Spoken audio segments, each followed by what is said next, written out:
Imagine being in your 20s today in Britain. No jobs, apprenticeships disappearing, and companies not recruiting anymore. And then there's the politicians who sort of acting surprised, like, I didn't know this was coming. But this didn't happen overnight. And not really actually the first generation to experience this. It's just such a shame how youth unemployment has just become so normalised. And I'm just flabbergasted at how shocked the government has been. Oh, I never realised this was coming. You got youngsters struggling just to get a basic entry-level job. You got graduates, they're struggling to get basic work. Companies, they used to employ people and train them, when now they're just looking for people which are already trained.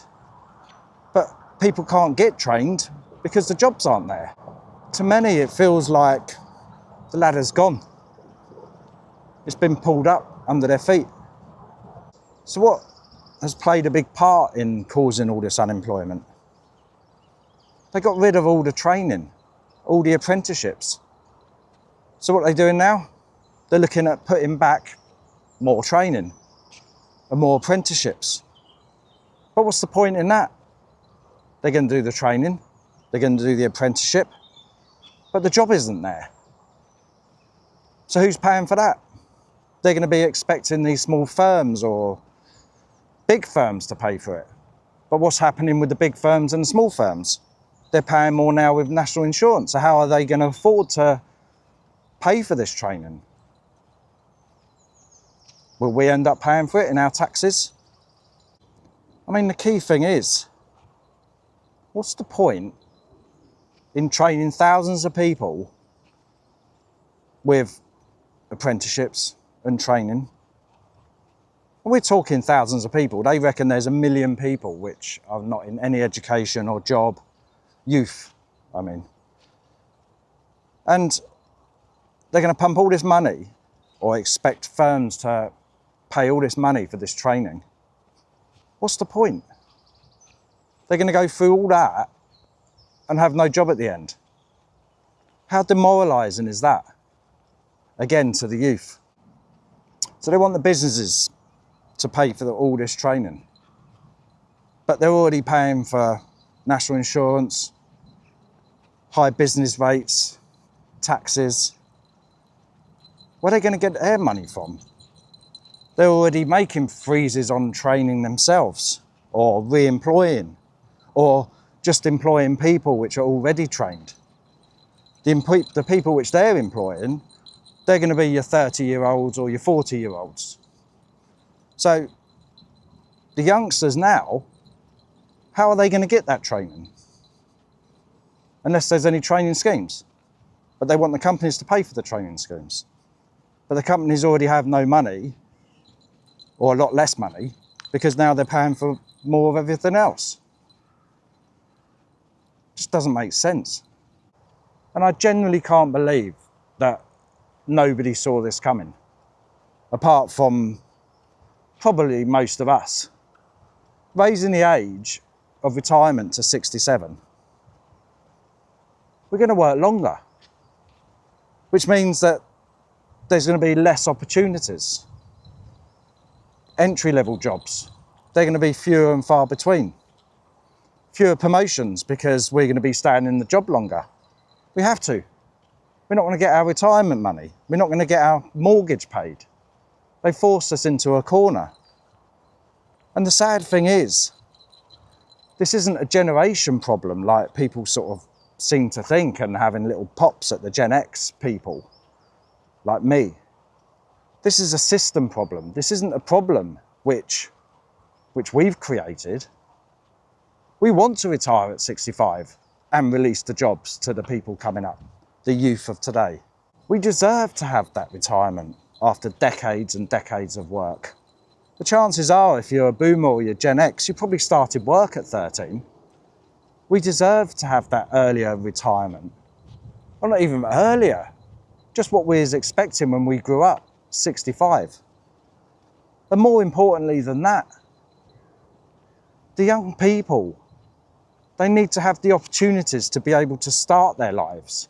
We've had ours, and now we want to enjoy the last parts while we're still healthy.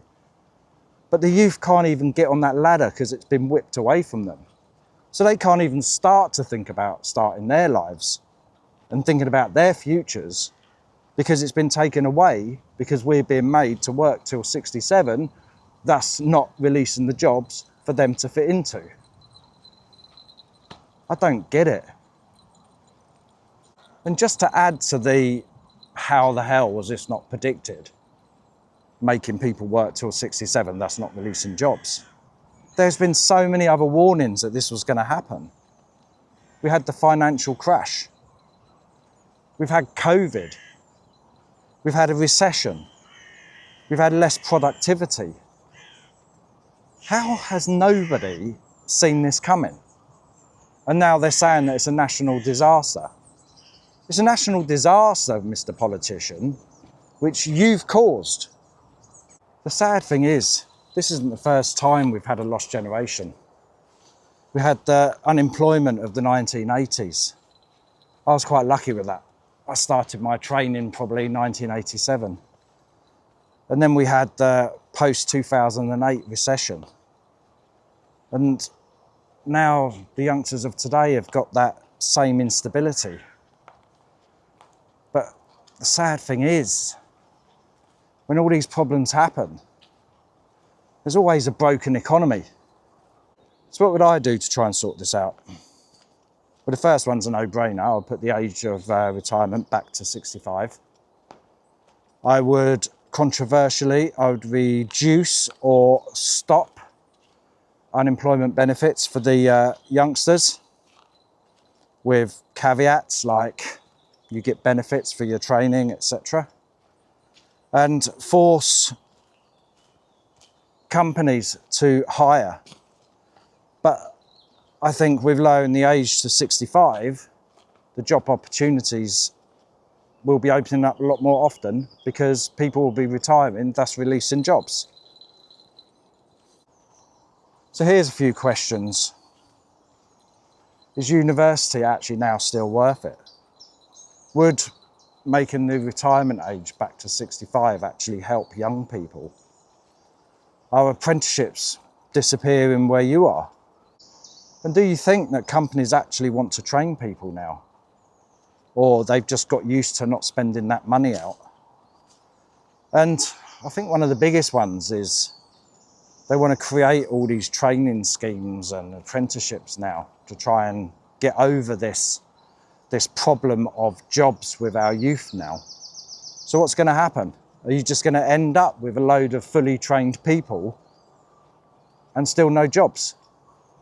We keep telling our young people to work harder, study harder, train harder, like we were, like every generation was. But what happens when the economy is not creating them opportunities anymore?